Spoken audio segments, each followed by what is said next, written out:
Okay, why don't we go ahead and get started? It's right at 12 o'clock. I'm sure we'll have a few folks join us. Good afternoon, everyone. I hope everyone is doing well. My name is Rishu Mahalaha. I am the Growth in the Rural Ozarks Economic Community Development Program. That was now, we're getting close to 3 years since the program was initially conceived. I'm the economic advisor leading that effort. This conversation here is our monthly virtual speaker series, and we've got some wonderful speakers lined up today, and I'll introduce them just in a few minutes. Before we do that, I wanted to make a couple of quick housekeeping notes. First off, we are being recorded, so be nice to each other. Don't throw things. Don't yell stuff out. It will live for eternity on the web. So if anyone needs to go see the content later, this will be available to you. If you feel there's other partners, other colleagues who may enjoy this conversation, please do share this with them. The content will be available on our platform called Business 911.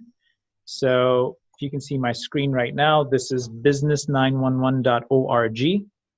It's a wonderful, simple resource catalog of all the great things you can find in our community. By clicking on that sort of Grow Missouri link, you can see all the wonderful things we have. And just to highlight a few, if you click on the resource catalog, you can see a variety of programs that are available. And this, again, was built very specifically with our 5 Grow communities in mind, which is Sarcoxie, Aurora, Buffalo, Marshfield, and Salem. So this is really oriented to your local businesses. So this is a great way to see what we have. There's also, to my initial point, every one of our recordings is eventually housed in the in this section right here called Educational Series. So when you click on that, you can see our current speakers. Later, early next week, you will see the postings for our next speakers, and you can see the recordings of all of our previous conversations. We've got a pretty nice catalog that we've now been able to build out. So just keep that in mind. I also want to take a moment to thank our partners, our sponsors. So this program is possible only because of our wonderful partners in each of our communities. Today we have 3 communities that have joined us. I see we have Casey from the Marshfield Chamber of Commerce who's here. We've got Shannon, who leads the Aurora Chamber of Commerce. And then a special shout out and a thanks to Tabitha from Salem. It's really because of that team that we have our 2 speakers today. So just wanted to highlight Business 911. If I can just take one more minute, I want to highlight one new business program that was just launched on last week, and that is called createhere.biz. These are all ways in which we're looking to develop businesses in our small communities. And basically, the idea here is that each of 4 of our 5 communities have identified specific locations, facilities, they've identified incentives, and we're inviting entrepreneurs and business owners to come and join us. So if we pick Aurora in participating cities, we can see what the community looks like. We can look and see a quick overview about the town. We can look and see, what incentives they're looking to highlight. There's a video that outlines what communities can find in the community.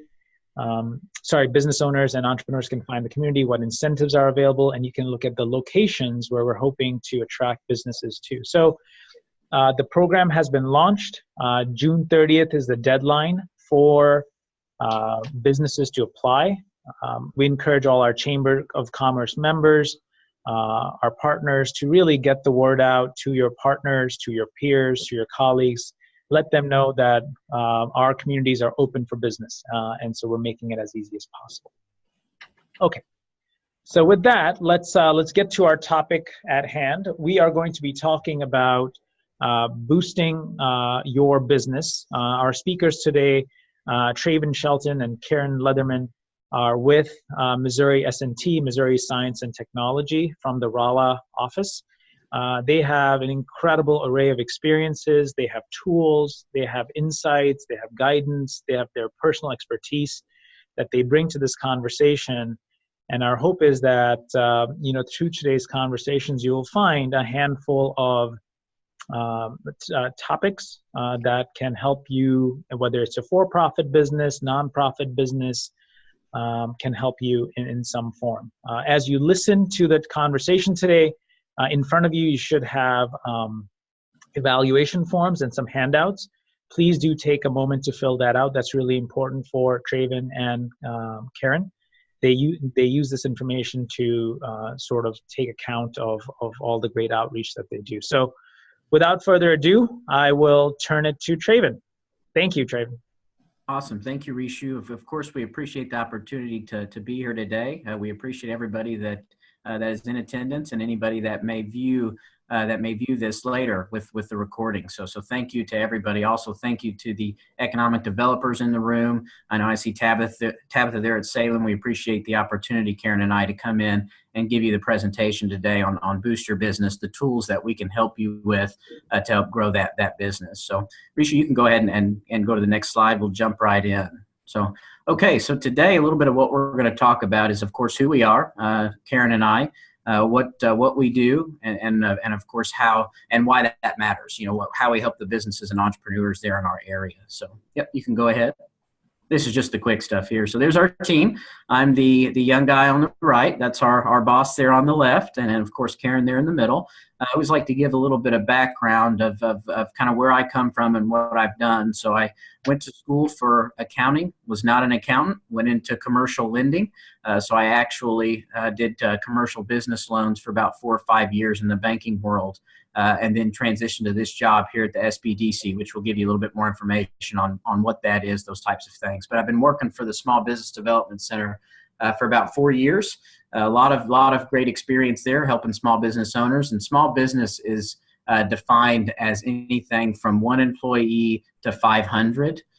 Or anything less than 50 million in annual sales. So it encompasses a lot of businesses, most of the businesses here in the area. So I always like to say that. So Karen and I have been able to help hundreds of businesses over the last few years. But that's kind of where I come from, is the banking and finance side. And I'll let Karen jump in and tell you a little bit about her background. Well, yes, thanks, Travin. So my background is in communications, marketing, and public relations and executive leadership. I've primarily worked in the manufacturing industry, the healthcare industry, and technology, as well as some government education and publishing. So the depth of my experience is pretty broad, and we have a well-rounded team here as well. I always like to say Karen's a lot more interesting than I.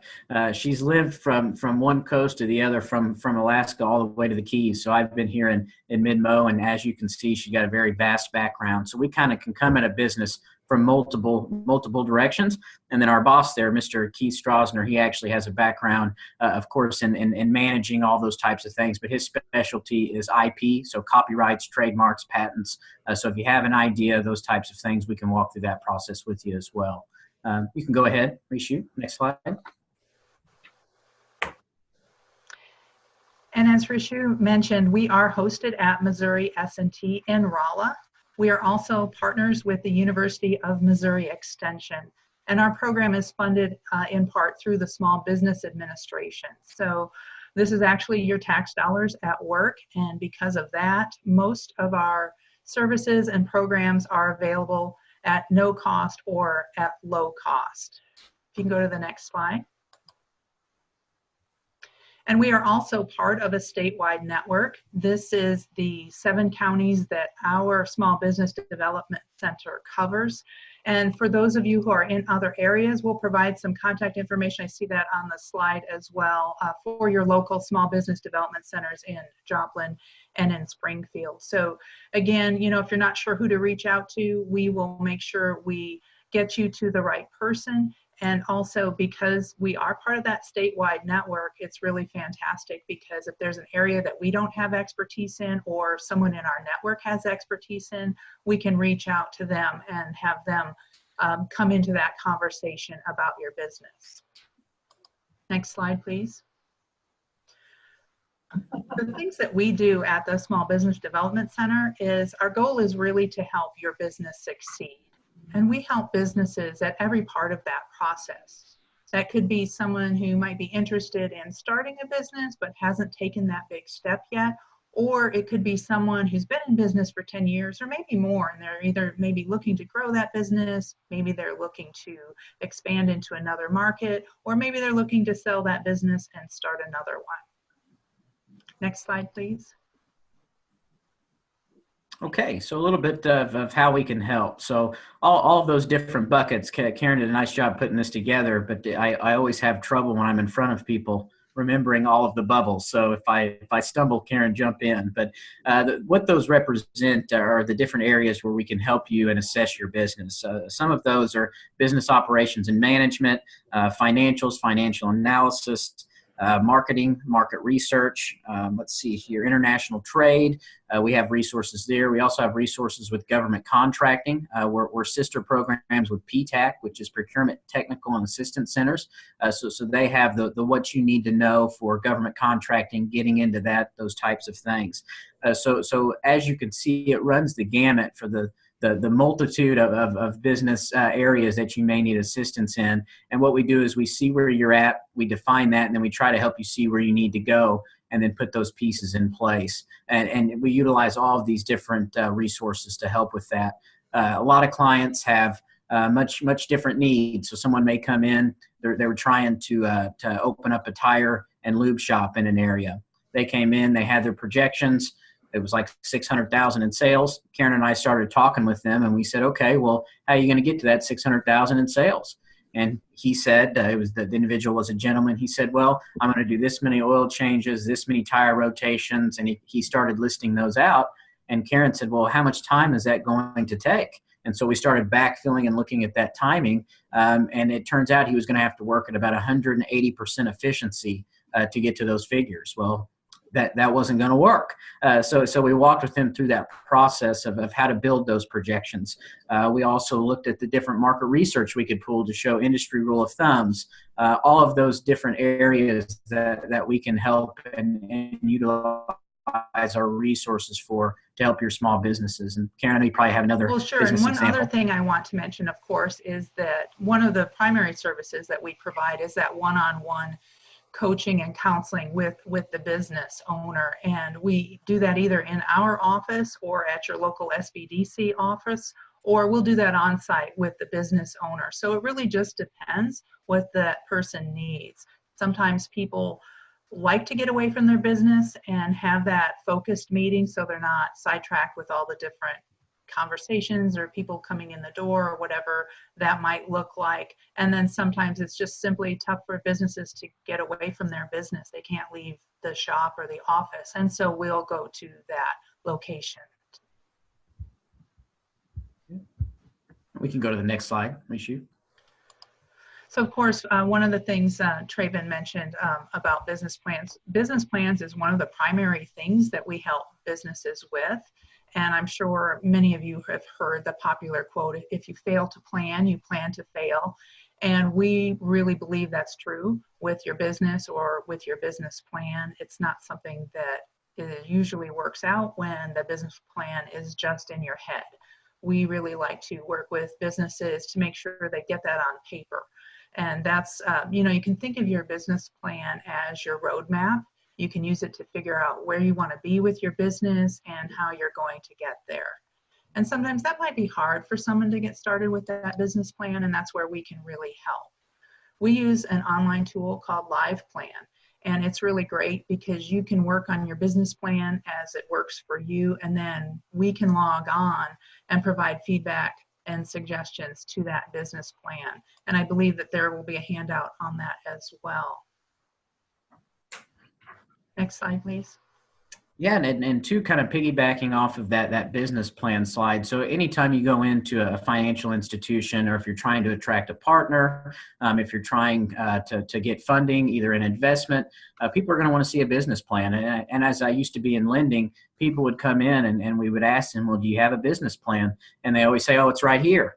They always say it's in my head. And I say, well, that's great. You have to be able to talk about it, but you also have to be able to substantiate that on paper. And that's difficult, for a lot of people. They don't have, the background in that. They really know, or they're really good at what they do. I talked to a gentleman the other day. He said, I know how to survey stuff. We use stuff as a term there. I can go out and survey stuff. But managing employees and doing all those other things, those are areas I need help with. So we help businesses with that and walk through that business plan with them as they're trying to build that out. So banks, accountants, attorneys, lawyers, economic developers, they're all partners that Karen and I have talked to and talk with on a regular basis about what we do, as they can filter people to us so we can help them. And then another area, as you see there, are the financials and analysis. And there's a couple of handouts that you should have, and one is called Profit Sense. And as you can see, there's that picture there on the slide with the orangish yellow bar and the green bar. And what that Profit Sense report lets us do is we can take a look at your financials from a 1, 2, 3 year analysis, and we can say, okay, well, based on your industry, your liquidity level is at 77. So you're pretty well on average or a little above average with how much cash and securities you have that are liquid assets, so to speak. So that means that they turn to cash within 1 year. So based on that, you can see where you rank based on your market and your industry, and we can pull that data fairly close to rural areas. I know we're in a lot of rural areas with the people who are on the call today. So we can look at that from a statewide level, from a national level, and try to get that down as close to your area as possible. We can say, well, it looks like the cost of goods for a company in your market is 50%. Why are you at 70, or why are you at 30? What are you doing? It looks like your payroll should be at X amount. You should only have 10 employees, because and these are all relative, and for the business, we walk with them through that. But maybe you're supposed to have $100,000 of sales per one employee. That's kind of the industry benchmark. And you have one employee for every 50,000 in sales. So we can just take a look at some of those areas, help you common size your financial statements, which basically means you put them in a percentage of sales. So then we can benchmark that data with the tools and resources we're able to look at for you. Also, too, there's a business reference guide handout that you should have. That gives you some industry rule of thumbs if you're thinking about pricing your business, getting out of the business, whatever that may look like. If you're thinking about buying a business from somebody, it can give you on there some things to look at, some things to think about, some advantages, some disadvantages. Really good points that you can take and use as a negotiation tool as you're looking at either selling that business or purchasing a business. We're at a time now where there's a lot of people transitioning out of business owning. There's a lot of baby boomers who are taking that next step to retirement, or deciding what they really wanted to do with their life. You always hear that joke. So basically, you either lose that business, or you figure out a way for that person to sell it or transition that business. And a lot of these tools that we have and that we can talk with people about, really help. A lot of times people aren't realistic when it comes to pricing their business. They've put 20 years in. They put blood, sweat, and tears into that business. But, from a financial aspect, it may not make sense to ask $750,000. It may make sense to really ask $450,000. Do you know what a seller carryback is? So we can walk through a lot of those items with businesses through that financial analysis. Karen, did you have anything to add to that? I feel like I just talked a lot. No, that's great. That's great. All right, we can go to the next slide, Rishi. So one of the other resources that we have plenty of access to are tools and databases that we provide information, that market information, and some of that research, and we can help you with that marketing plan as well. So we can help provide answers to some of those specific questions that you might have. For example, you might want a list of your competitors within a 60-mile radius. Maybe we were working with one client and we talked with them, we're working through their business plan and they were looking to get a loan for that business plan. And we were talking about their competitors and they sold a certain item for a certain market segment. And they said, well, you know what, we don't really have any competitors in our area. And we asked them, well, what about Amazon? And their eyes kind of lit up. They're like, yeah, that is a big competitor. The other one of the other items that came up with a client one time, they make baked goods, and we asked them who their customer was, and trying to identify in more detail and in more depth who their customer was, so that we could help them work on a more targeted marketing program. And they said, well, everybody eats baked goods, everybody eats cookies and treats and sweets, and so everybody's my customer. But as we narrowed that focus down, everyone wasn't their customer because not everyone was holding the money to purchase that product. So those are some of the things that we can help you identify with some of that customer and market research. We had one client we were working with, and they were our bar and grill. And one of the market research questions they had is they wanted to know what the population was, or how many people drank beer in the counties that surround their area. We also worked with another client who's a laundromat, and they were looking at how many people were renting versus owning where they live, because that's a key statistic or a key piece of information for success of laundromats, is how many people are renting versus how many people are buying and might need that. So, so depending on what your business is, we really look for some of those specific questions that you might want help on, or maybe you want a customer profile for a product or service. Again, it really depends on the type of information that you need. And again, we do have some handouts available on that as well. Yeah, I was going to jump in and just say one thing too, with that market research, we talked a lot about that secondary research, and we talk to our clients all the time about primary research, which is actually going out and speaking to those customers. So a lot of times when you tell people that, hey, you need to go out and actually prove the need in the marketplace, they look at you really scared. And so we talk with them through that process of how to ask those questions. And Karen had a client one time that she said, or this client was going to put in a pizza place in the location that she was looking at. And Karen said, well, what if the customers there don't want pizza? What if they want Chinese food? And she said, well, I don't like Chinese food.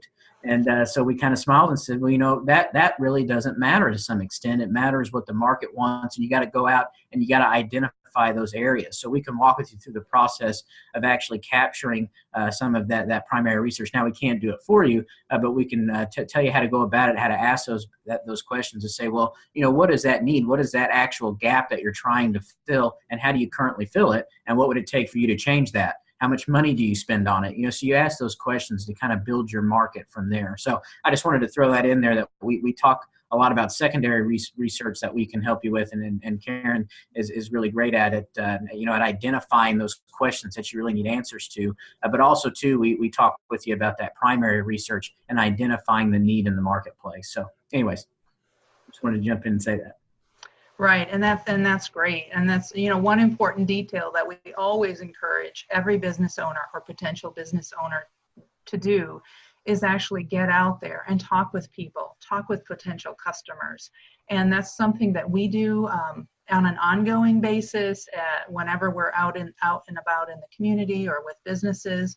And also we do an annual business survey on business trends, and so that really helps us learn what's important to our customers, those small business owners and those potential entrepreneurs who are out in the different regions and in the different areas. So that's one thing. For example, we use it to determine the types of trainings and seminars that we have in an area that people are interested in. For example, we recently partnered with University of Missouri Extension and some other organizations to offer customer service training. One of the other top requests or top needs that businesses have is help with marketing. And so we are having a seminar on May 9th, effective marketing using word of mouth and social media. That's one of the areas that people told us that they really wanted some help and support on. And then, of course, we can see that about 60% of our business owners are getting business advice from their colleague, and we can see that about 30% of them are actually talking with their local small business development center. So again, getting out and talking to those customers is important for everyone, including us, and that's why we do that annual survey. Next slide, please. One of the ways that we measure our success, and again, you know, when we're working with businesses, we ask them about what your goals for the business are, what are some of those milestones that you want to reach. And one of the ways that we measure our success is by looking at economic impact. And this really demonstrates how we are helping those businesses and those communities that we're in. Last year, for example, Travin and I helped about 25 people start their business. We also trained more than 400 people on various business topics. And we also helped businesses get about $5.5 million in loans and investments for that business. And those are some important numbers, because that business growth also means better business and better communities. And next slide, please. This is just a quick look at some of the statewide numbers and as well as the nationwide numbers. And again, it's all about creating jobs and creating businesses and helping those businesses grow. Next slide, please. And one important thing that I want to mention is that all of the business counseling and coaching that we do is confidential. We don't talk about your business. We don't share that information. We don't do anything with that except help you with your business unless you give us permission to share. And these are some of the businesses who have given their business, or they have given their permission for us to share their stories. And I want to congratulate Salem's I Can Too Learning Center. The SBA St. Louis office awarded them with the Missouri Rural Business of the Year award. So shout out to Salem and I Can Too Learning Center for winning that award. Yep, it was great. And also, too, we had a winner of the SBA Small Business Person of the Year, and Philip Cohen for Cohen Architectural Woodworking in St. James. That was in 2016 or 17. I can't remember, but it was 2 years ago. He won the SBA Small Business Person of the Year. And then we also now have Nancy, who won the Rural Small Business this year. So a lot of great things going on in mid-Missouri. And two, one of our clients, Public House Brewing, when we talk about customer discovery and understanding your customer, that was fun working with them on customer discovery and craft beer. So I have to put a plug in for them there too.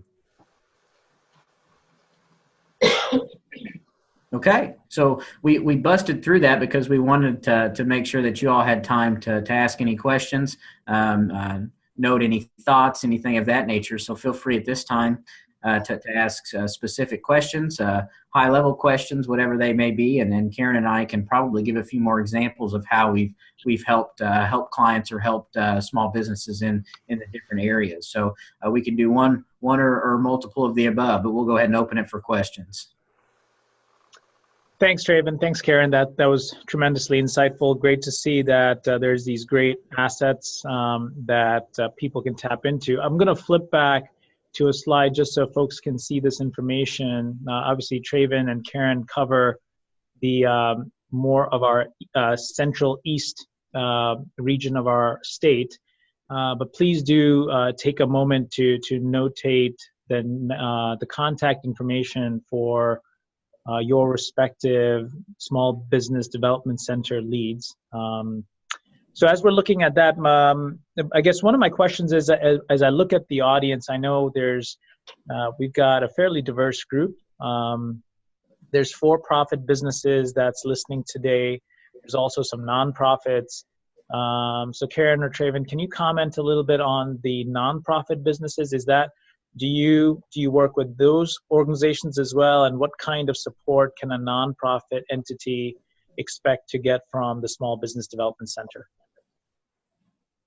Karen, you want to do that one, or you want? Sure, Yeah. I'll go ahead and take that one. So because we're funded through the Small Business Administration, we are actually restricted by that grant for working with for-profit businesses only. So we do not offer our service to nonprofit businesses, but if you want to talk about a for-profit business, you know, the only difference between a for-profit business and a nonprofit business basically boils down to taxes and liabilities. So if we're talking to you about a for-profit business, all the same things are going to apply to a nonprofit as well. Just the structure and the setup and some of the paperwork is a bit different. But again, because of our grant restrictions, we work with for-profit businesses. Sure.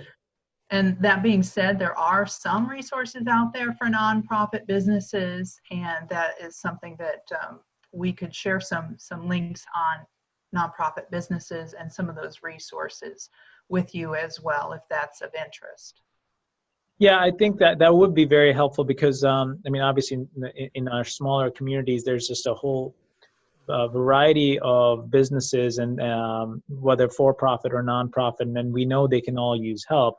And my hope is that I imagine that you while you may be constrained from spending time with nonprofit businesses, if on your website there are links and resources, then obviously that may make it easier for you to share with everybody.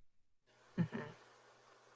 Okay, great. So let's go around the room and see if there are any questions. Tabitha, let's go to Salem first, then we'll go to Casey, and then we'll go to Shannon. Tabitha, any questions, thoughts that your audience, your members have? Tabitha had to step out. This is Sarah Massingale from the University of Missouri Extension. Hey, Sarah. Hi, and just one point with the nonprofit, we do have some resources in our community development program with University of Missouri Extension that can assist nonprofit organizations like with strategic planning and some of the organizational development. So I could shoot some resources for you too to share out. But that'd be great. If you can send those out, we can share them with all our chamber partners. And we didn't have any other questions at this time. Okay, great. Casey, questions? Casey's shaking her head. She does not have any questions. Okay, great. Shannon, questions? We don't have any questions. Here, Shannon. Oh, we have one. All right, we do have one. Sorry, can you hear me? Yes. Okay. Oh, do they assist with paperwork on the prep of SBA guaranteed loans?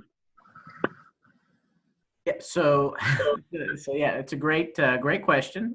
So what we do is we have partners here in mid-Missouri and partners, of course, throughout Missouri that can handle that form of paperwork. Here in Phelps, Dent, Pulaski County, we have MRPC, Merrimack Regional Planning Commission, and they have somebody on staff that actually does that and works with the bank for that. So we're not actually the bank. We just help you getting your business plan, your projections, all of those items that you need to get that loan. Karen and I can assist in that process. Being previously in the banking world, we have a pretty good idea, but between the two of us, what you're going to need when you come in, but we don't actually do the SBA paperwork for that guarantee program. But you do that as you work with the bank who's going to work with the SBA for that guarantee. Does that answer your question, or did you want any additional info there? Nope, I think you answered the question. Thank you so much. Okay, yep, thank you. And two, I'd like to ask a quick question of everybody. If you all in the different regions, the Marshfield and Sarcoxie and Aurora, Buffalo, do you all know about the Small Business Development Center? Have you heard of that before? So I don't know, Rishu, if you wanted to collect a chat or a range of hands. I was just curious if Sure. your areas knew that we existed. Yeah, okay, so the folks in Salem, can we see show of hands of how many people had heard of Small Business Development Center before? Raise. So Two of three. 2 out of 3 have heard of it, okay, and then in KC, how about your team there? 0 in Marshfield, okay, and then Shannon in Aurora? 2 out of 3? 3 out of 4. Oh, great. Shannon's doing some dance. I can't see what Yeah. dance she's doing right now. So yeah, it sounds like there's an opportunity. Yeah. Yeah, and great, and too, connecting with Karen and I, of course, the contacts that Rishu has provided for you.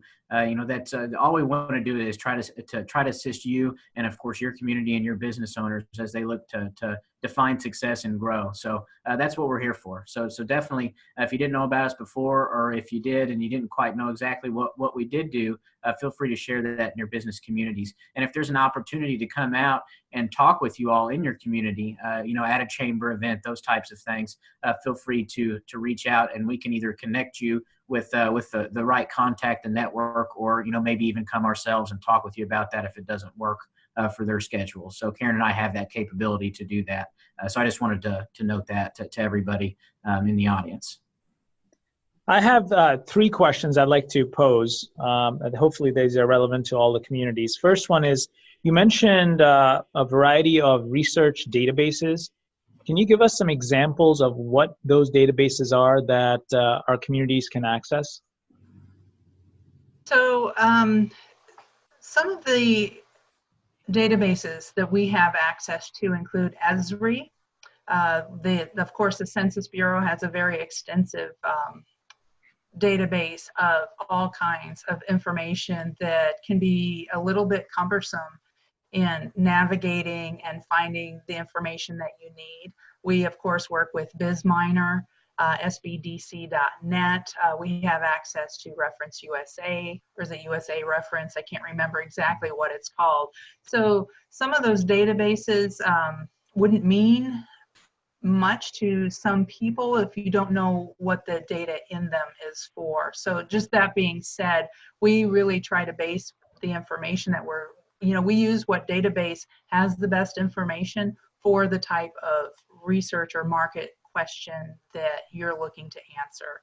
So if you're looking for demographics and that type of thing, we might look at ESRI, or we might look at the Census Bureau. If you're looking for a list of competitors, we'll go to another database or another source. So it really just depends. And then we also have the business plan examples that we can provide. If you're looking for franchise information, there's also different information and databases that we can access for that. If you're looking for like what we call GIS, Geographic Information Systems, drive time analysis, or maybe a retail opportunity gap, it really just depends what that information is for what database houses the best information, or maybe there's a couple other databases and we will get information from both of those and see what might be most appropriate or most relevant for that industry in that region. Travin, do you have anything to add? Yes, you said it very eloquently there. I always like to say, if it's, crap in, crap out. So let us help you decide, what those parameters are, that question that you really need answered. And then as Karen showcased here, we have a lot of different resources that we can look at to try to help you get that information. Got it. So actually, you've already answered 2 of my 3. So my last question is, are there, as you look at the various, I think 400 or so people that you spoke with, 24 businesses that were started, is there any pattern? Are there certain communities where you're engaging more in and driving more economic outcomes?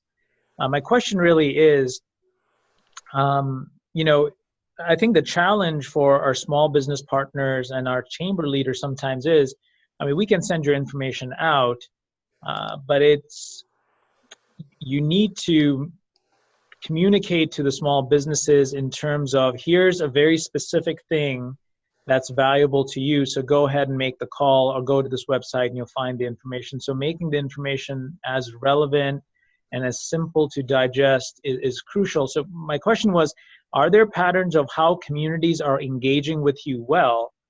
And if so, are there things that we should be learning for? And here's sort of the example that I was thinking of. So I don't know how many leads you're getting from our local banks to reach out to you. So if, obviously banks are a great place where small business owners, entrepreneurs are going for financial support. Just making sure that all 5 of our Grow communities whether it's you or your partners in other parts of the state are embedded. It seems like we could do that. I just don't know if that's already happening or not.